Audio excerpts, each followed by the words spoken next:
Assalamualaikum warahmatullahi wabarakatuh. Alhamdulillahirabbil alamin. Allahumma shalli ala sayyidina Muhammad wa ala ali Muhammad. Pemirsa, salam jumpa kembali di program Kabar Petang edisi Kamis 30 September 2021 bersama saya Fatih Solahuddin. Selama beberapa waktu ke depan kita akan membaca berita paling menarik hari ini, membahasnya bersama narasumber yang berkompeten dan tentu dari sudut pandang Islam. Inilah Kabar Petang selengkapnya.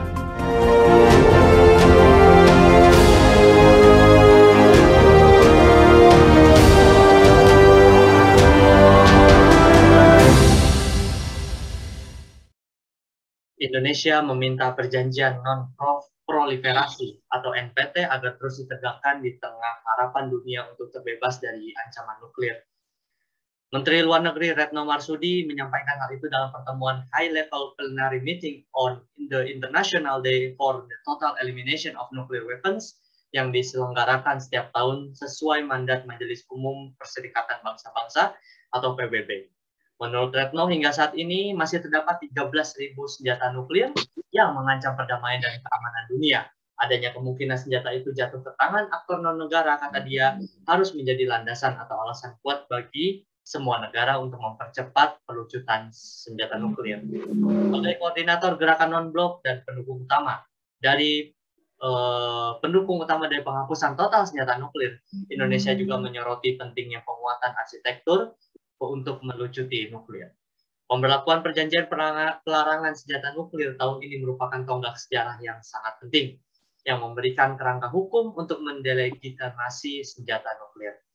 Di titik manakah perkembangan senjata pemusnah massa atau weapon of mass destruction saat ini? Untuk tujuan apa negara-negara kapitalis memiliki senjata-senjata nuklir tersebut?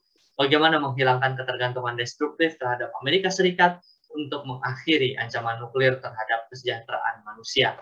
Baik pemirsa, untuk membahasnya kami telah terhubung dengan Bung Umar Syarifuddin selaku pengamat politik internasional. Assalamualaikum Bung Umar. Waalaikumsalam warahmatullahi wabarakatuh. Ya, Bung Fatih. Bagaimana kabarnya? Alhamdulillah sehat, Bung.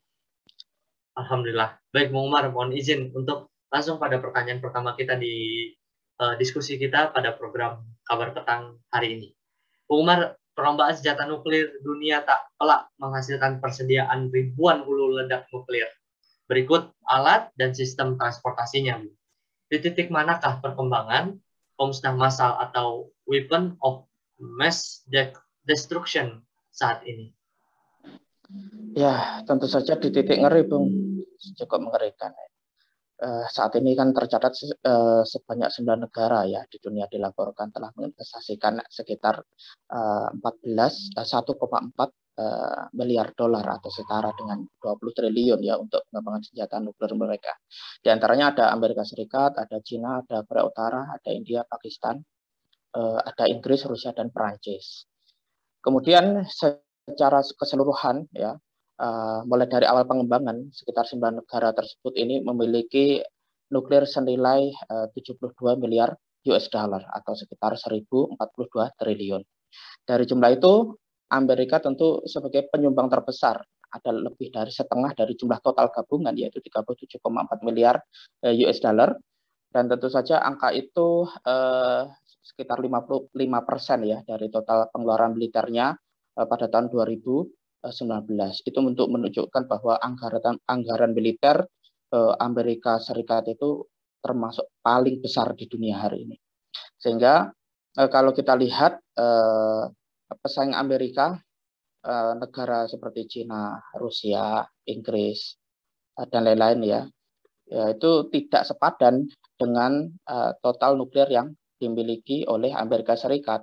Kalau hari ini tercatat ada sekitar 13.080 ya lebih ya senjata nuklir yang dimiliki oleh ke-9 negara pada tahun 2021 saat ini, dan dari jumlah itu 2.000-nya itu posisi aktif, dan yang terbesar itu ada di Amerika dan Rusia. Sehingga dunia hari ini dalam kondisi siaga ya, dan tentu saja cukup bergantung pada kesepakatan nuklir antara Amerika Serikat dan Rusia. Sehingga teknologi senjata yang hari ini telah mencapai tahap yang cukup mengerikan, di mana senjata-senjata yang sedemikian luar biasa dampaknya ini tentu saja akan mampu dengan efektif digunakan untuk menundukkan tentara suatu negara, bahkan bisa menghancurkan negara yang dijadikan target oleh negara-negara pemilik nuklir. Sehingga senjata pemusnahan massal kalau itu sudah diledakkan tentu saja mampu menghancurkan kota-kota dan negara-negara, dan berikutnya adalah meracuni bumi dengan radiasi, bahan kimia dan berbagai dampak destruktif lainnya. Karena itu senjata pemusnah massal kita harapkan untuk segera dilucuti karena ini cukup mengerikan bagi kemanusiaan. Dan yang berikutnya mengerikan karena berdampak pada imperialisme modern hari ini. Gitu, Bung. Baik, Bung, kekuatan nuklir yang tadi Bung Umar jelaskan bahwasanya sangat hebat dan sangat mengerikan efeknya. Dengan jumlah juga yang sangat mengkhawatirkan, Bung, di negara-negara yang memiliki senjata nuklir tersebut, Bung. Sebenarnya, Bung, untuk apa tujuan negara kapitalis memiliki senjata-senjata nuklir tersebut? Secara realnya adalah ya untuk imperialisme, kepentingan imperialisme modern. Kalau kita pahami tentu saja Amerika Serikat sebagai pelopor ya perkembangan sistem persenjataan nuklir dunia yang dulu pernah menjatuhkan bom atomnya di dua kota utama Jepang yaitu Hiroshima dan Nagasaki di penghujung Perang Dunia Kedua dan menghasilkan bencana nuklir yang cukup luar biasa sekali. Sehingga kita melihat bahwa kemunculan persenjataan baru segera dengan cepat mengubah perimbangan kekuatan dunia di antara negara-negara utama dunia pada saat itu. Saat itu ada beberapa kekuatan besar ya, seperti Prancis, Inggris, ada Rusia, Uni Soviet, dan termasuk pendatang baru yaitu Amerika Serikat. Jadi siapapun yang memiliki sistem persenjataan nuklir dengan mudah dapat memaksakan kehendaknya kepada musuh-musuh mereka. Sehingga kemenangan Amerika Serikat pun juga berlangsung cukup lama karena Amerika Serikat mampu memproduksi dengan cepat dan mampu meningkatkan kapasitas politik dirinya, kemudian memproduksi nuklir demi perlombaan produksi senjata pemusnah massal hingga mencapai jumlah yang cukup mampu menghancurkan seluruh dunia. Tentu saja keadaan ini ya cukup mengerikan nih. Bahkan bencana ini lebih mengerikan daripada bencana COVID-19 ya, karena kerusakannya adalah kerusakan fisik. Sehingga selama Perang Dingin sampai hari ini masyarakat dunia mengalami ketakutan dan kekhawatiran yang belum juga reda, karena senjata nuklir masih dipertahankan terutama oleh negara adidaya raksasa hari ini, sekaligus negara penabur ancaman teror atas nama demokrasi dan HAM. Dan yang berikutnya, Amerika juga gagal menciptakan kehidupan yang lebih baik bagi umat manusia dan terus menciptakan satu sistem persenjataan yang mematikan, sarana penghancur dan pembunuh yang sangat efektif dan efisien di luar jangkauan anganan kita hari ini. Jadi dalam pemikiran strategi geopolitik, kepemilikan senjata nuklir tentu saja sebagai simbol suatu negara itu untuk mendapatkan kedudukan sebagai salah satu poros kekuatan dunia.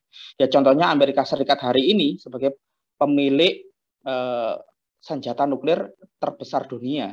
Karena itu kita mudah dengan memahami bahwa maksud sesungguhnya NPT itu adalah untuk memastikan agar pemilik senjata nuklir dibatasi hanya untuk kelima poros kekuatan dunia, yaitu negara P5, yaitu Dewan Keamanan PBB, seperti AS, Rusia, ada Inggris, Cina, dan Perancis yang berusaha untuk memonopoli kepemilikan senjata nuklir dan terus meningkatkan kemampuan pertahanan nuklirnya dalam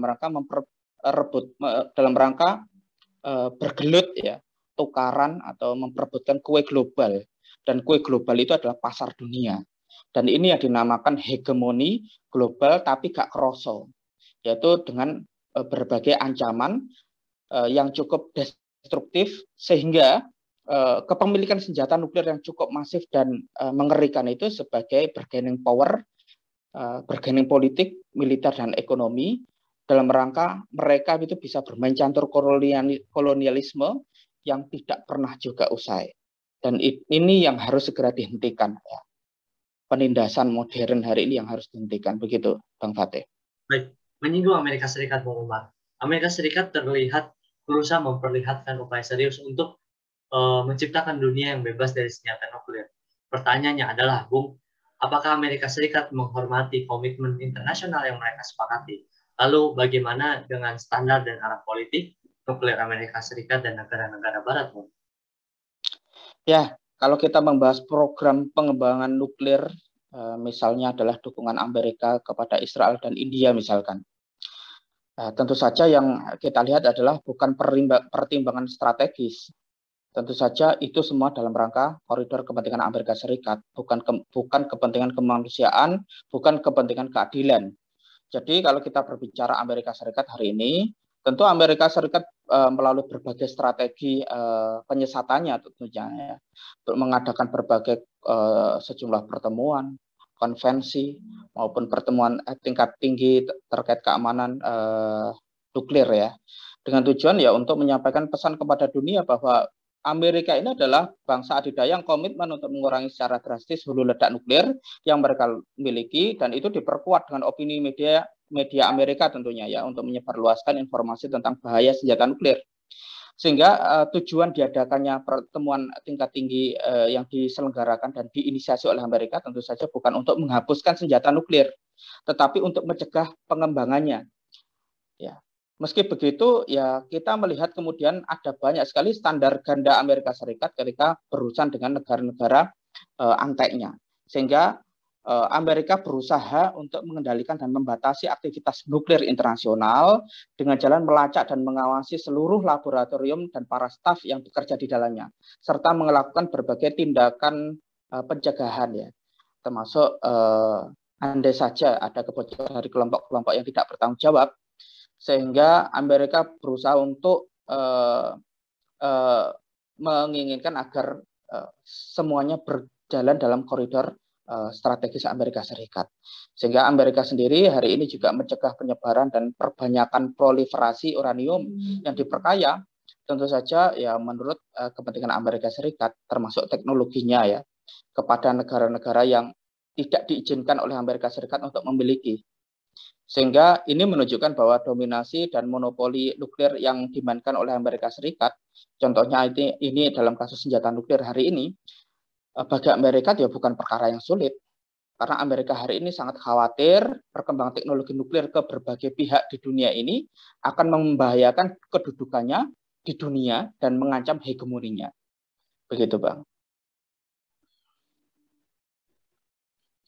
Jadi kalau kita lihat bahwa Amerika Serikat hari ini juga berusaha untuk memainkan perannya sebagai imperialis global yang tentu saja terus menyalakan provokasi sekaligus mengendalikan produksi nuklir di negara-negara yang diizinkan dalam perspektif Amerika untuk terus berproduksi, dan berikutnya adalah mencegah kemunculan negara-negara yang itu membahayakan posisi dan kedudukan Amerika Serikat, terutama sebagai negara nomor 1 di dunia. Baik, Bung. Terakhir, Bung, bagaimana menghilangkan ketergantungan destruktif terhadap Amerika Serikat itu, serta mengakhiri ancaman nuklir terhadap kesejahteraan manusia, Bung? Ya, tentu saja dunia hari ini butuh adidaya baru, tatanan global baru, dan kaum muslimin memiliki konsep khilafah ya. Dan khilafah di gambaran di masa yang akan datang tentu saja akan menjadi sebagai kekuatan nuklir yang mampu mencegah semua negara, termasuk Amerika.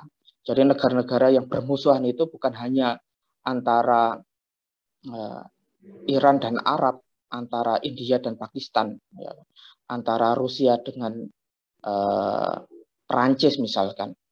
Jadi hari ini umat membutuhkan tatanan global baru yang mampu memiliki rencana-rencana strategis untuk mengaborsi seluruh rencana imperialis yang jahat dengan cara ya tentu saja harus memiliki sistem pengiriman rudal yang mampu menjangkau mereka. Jadi mengenai pembangunan kapasitas dan menganeksasi negara-negara Muslim untuk menjadi kekuatan global tunggal, tentu saja kemampuan nuklir dari negara yang mengadopsi sistem Islam secara kafah itu akan bertindak sebagai tameng bagi seluruh wilayah yang luas dari umat Islam. Tentu saja khilafah di masa yang akan datang akan menghilangkan ketergantungan destruktif ya kepada Amerika Serikat yang telah menyebabkan Amerika Serikat hari ini berkuasa dan menghegemoni di dunia Muslim, dan yang berikutnya dunia Muslim hari ini akhirnya tunduk pada kekuatan asing. Maka hari ini umat juga harus memiliki kekuatan yang secara langsung dan efektif mampu menantang kepentingan regional dan kepentingan global Amerika Serikat, sehingga harus mampu menggantikan Amerika sebagai negara yang memimpin dunia. Terlebih lagi, sementara ketika sebuah negara memiliki senjata nuklir dan yang berikutnya negara ini adalah negara yang dimusuhi oleh Amerika Serikat, maka Amerika Serikat tentu saja akan bersegera untuk memusnahkannya. Maka umat Islam harus memiliki kesiapan yang serius untuk bisa memimpin seruan bagi perlucutan senjata nuklir global, dan yang berikutnya harus membuktikan itu untuk mengakhiri ancaman nuklir terhadap kesejahteraan dan keamanan dunia. Sehingga umat Islam tentu saja dilarang ya untuk menandatangani perjanjian NPT yang kemudian perjanjian itu merugikan umat Islam. Akan tetapi Islam membolehkan penandatangan perjanjian yang diarahkan untuk menghapuskan senjata nuklir, lalu membiarkan sejumlah negara memiliki senjata nuklir sehingga menimbulkan bahaya bagi negara-negara yang tidak memiliki. Sehingga ini adalah perkara yang diharamkan di dalam Islam. Jadi di dalam Islam ada kaidah la doror wala diror. Jadi kita tidak boleh berbuat madorot dan menimbulkan madorot.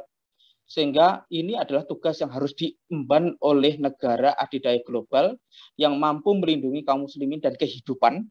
Jadi negara yang harus berani berdiri tegak di hadapan negara-negara yang memiliki senjata nuklir, negara yang mampu memaksakan pemboikotan terhadap negara-negara tersebut, hingga akhirnya umat mampu menghancurkan dan menghapuskan senjata-senjata pemusnah massal yang itu membahayakan bagi umat Islam khususnya dan dunia pada umumnya.